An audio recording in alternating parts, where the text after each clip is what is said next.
What alternative therapies can be use to treat migraine. Migraine के बारे में अगला सवाल है कि माइग्रेन को मतलब ट्रीटमेंट जो आपकी मेडिसिन की ट्रीटमेंट होती है उसके अलावा आपने माइग्रेन को कैसे ट्रीट कर सकते हैं। तो सबसे पहले आपको माइग्रेन को समझना बहुत ज़रूरी है और माइग्रेन की तशख़ीस होना बहुत ज़रूरी है। मुझे एक बात याद आ रही है कि कहते हैं कि गरीबों का जो सर का दर्द होता है वो सर का दर्द होता है और अमीरों का सर का दर्द माइग्रेन होता है। खैर ऐसी भी बात नहीं है, बात यह है कि माइग्रेन की कुछ ख़ास अलामात हैं जो उसको यूनिक करती हैं बाकी सर दर्द से, और जिन लोगों को होता है वो मुझसे अग्री करेंगे इस बात से।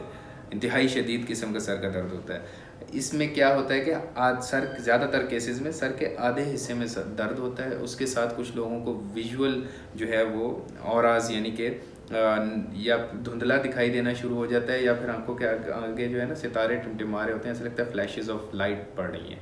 उसके अलावा इसके साथ जो आपका नौजिया, वॉमिटिंग, दिल ख़राब होना और उल्टी तक होना, ये इसके साथ मतलब शामिल है। और इसका दौरानिया जो है वो 4 घंटे से 72 घंटे तक होता है। और औरतों में ये बीमारी ज़्यादा पाई जाती है मर्दों के निस्बत। अब इसकी अगर तशख़ीस हो चुकी है तो उसके बाद इसके लिए ट्रीटमेंट के 2 बड़े ऑप्शंस होते हैं। एक ऑप्शन होता है लाइफस्टाइल की चेंजेस और दूसरा ऑप्शन हमारे पास दवाइयों की सूरत में होता है। लाइफस्टाइल चेंजेस में क्या है? लाइफस्टाइल चेंजेस जिसको ये अल्टरनेटिव थेरेपीज से के बारे में कह रहे हैं।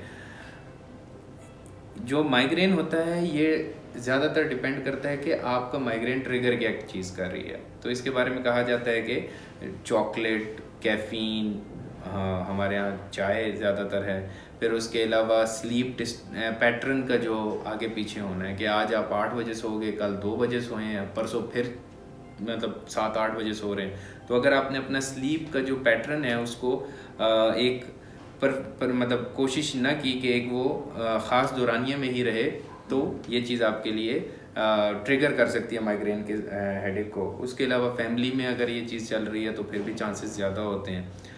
इसके अलावा जो स्ट्रेस जो होती है, फिज़िकल स्ट्रेस भी है लेकिन जो मेंटल स्ट्रेस हमारे पास होती है, ज़्यादातर बच्चे जो एग्ज़ाम के करीब जाते हैं उनको प्यार मोहब्बत में नाकामी की वजह से भी हो सकता है। और किसी अपने करीबी का कोई मतलब हेल्थ का कोई इशू हो या कोई जिस दुनिया से चला जाए आपका करीबी, तो वो ये एक स्ट्रेसफुल कंडीशन होती है।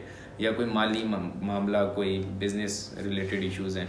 तो ज़िंदगी इस जो है वो हमारे पास फुल ऑफ स्ट्रेस है, life is full of stress. तो इससे कम्प्लीटली अवॉइडेंस तो इम्पॉसिबल है। और इमरान खान भी कहते हैं कि असल सुकून तो कब्र में है। तो वो तो खैर बात अलग है, लेकिन हम कोशिश कर सकते हैं स्ट्रेस लेवल को थोड़ा सा कम करने की।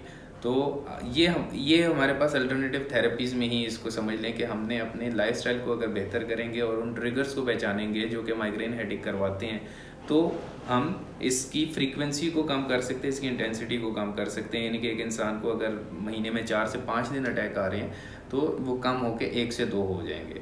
और औरतों में ये कहा जाता है कि with passing age, young age में ज़्यादा होता है। फिर प्रेगनेंसीज़ के साथ साथ इसके देखा गया है कि माइग्रेन के हेडेक का थोड़ा सा रिलीफ मिलना शुरू हो जाता है।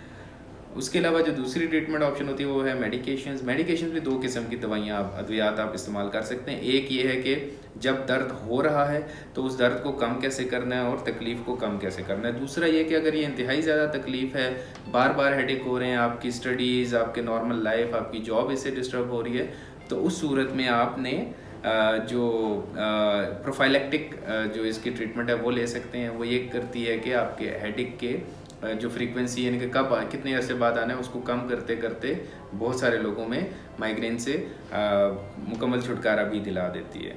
सो ये आपने बहुत अच्छे से इस चीज़ को समझना है। रिलैक्सेशन जो ट्रेनिंग है कि जो ट्रिगर्स हैं उनसे कैसे बचना है और उसके अलावा किस सिचुएशन में क्या करना है, और जब हेडेक आ चुका है तो फिर क्या। इस सेशन को यहीं पे ख़त्म करते हैं। इसके अलावा हमारे पास वेट लॉस पे क्वेश्चंस हैं, हेयर फॉल पे क्वेश्चंस हैं और बहुत सारे क्वेश्चंस हैं थायराइड के रिलेटेड।